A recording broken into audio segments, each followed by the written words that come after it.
Stigma to me is not loving, it's not accepting, and it's discriminating. It's something that each and every person out there in the world, whether you're HIV positive or not, can appreciate, because it's something that we all come across from time to time. My school years were a bit of a challenge for me, really. I experienced a bit of trouble going through high school and stuff, but still had a good group of friends to get through. I think my whole life, actually, I've felt a bit different. I used to describe myself as the black sheep, but in a positive way. So before I got my diagnosis, I was a retail manager for 10 years. I loved my career and I loved having other people's lives to inspire and motivate every day. Good group of friends. Life was perfect, actually. HIV wasn't on my radar. I've always been quite self-conscious of taking care of myself. I just didn't realise that was an aspect that even needed taking care of. I just went to the doctor and said, I just have a feeling I need to get a full checkup of everything, like there's something wrong with me. I had the test and it came back and they revealed that I'd got it 2 weeks prior. From that moment on, that's where I went into the state of denial. I think it's because I didn't want to explain. I didn't have the energy to explain to myself yet. I just went missing in action from my work. I stopped seeing my family. I just went into sort of survival mode is what it felt like. Basically just completely cut myself off from every source of love or anyone who knew me.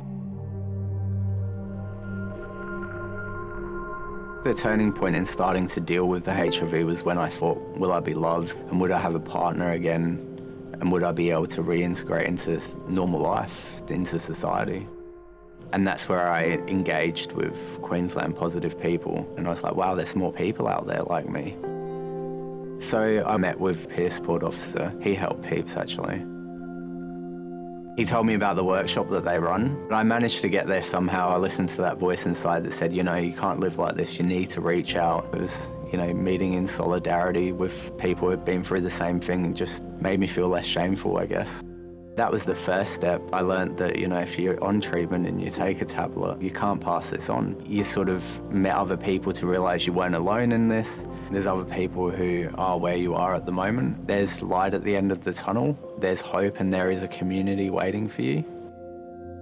It was my trigger to realise that there's a positive solution to HIV, and then that brought me back to myself. If someone reaches out, like, they'll be welcomed with open arms. I often call it my second family.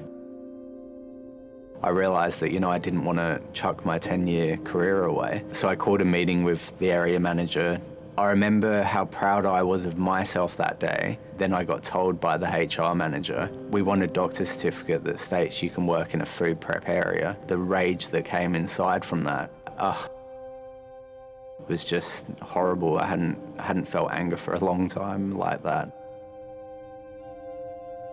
I can look back now and say to myself, okay, she just wasn't educated, and before I got HIV, would I have been worried about someone with HIV in a food prep area? Probably. I think it's definitely possible to combat stigma as a society. I think the more education and awareness and empowerment that we see in positive people just speaking their truth and getting the message out there that people with HIV, we still live normal, happy, healthy lives. Like, often I speak to people who've been diagnosed who, you know, don't know about the undetectable viral load. They don't realise that their treatment stops them from passing it on. I try to look at the intent of what people say. I think that's really important. I look back now and I think, oh, the intent wasn't there. You know, they weren't trying to hurt me. Two things that are always in the back of my boot now is a pillow and a blanket. Sometimes I'll just go find a park or go find a tree to lay under and lay my pillow down with my blanket and just, you know, have some time to myself. From building resilience comes your confidence, I think. I think it brings you back to who you are.